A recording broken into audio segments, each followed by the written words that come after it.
वालेकुम। आज मैं बहुत ही अहम सवाल का जवाब देना चाहती हूँ और वो है कि प्रेग्नेंट फीमेल्स क्या सीढ़ियाँ चढ़ और उतर सकती हैं? तो इसका जवाब है हाँ जी। मेरी तमाम फीमेल पेशेंट्स जो कि प्रेग्नेंट हैं और उनको इस चीज़ की कन्फ्यूजन है कि वो स्टेयर्स को क्लाइंब कर सकती हैं, तो इसका आंसर येस है।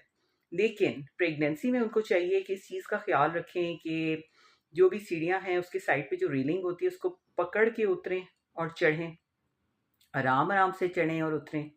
साँस लें अगर दरमियान में साँस चढ़ता है। कोई भी स्लिपरी मटीरियल या उसके अलावा पानी ना उन पे हो ताकि आप स्लिप ना हो जाएँ। और इस सारी सूरत-ए-हाल में जो फीमेल पेशेंट जिनकी हेल्दी प्रेगनेंसी चल रही है, उनकी डे 1 से लेके जब तक बच्चे की पैदाइश नहीं होती, तब तक वो सीढ़ियाँ चढ़ सकती हैं और उतर भी सकती हैं। लेकिन वो ख़वातीन जिनको ब्लीडिंग का मसला है, बच्चे का पानी पड़ता रहता है या उसके अलावा उसके साथ-साथ उनको कोई बहुत ज़्यादा गंदी इन्फेक्शंस हैं, तो उनको बहुत ज़्यादा एहतियात बरतनी चाहिए और अपने डॉक्टर के मशवरे पे चलना चाहिए। थैंक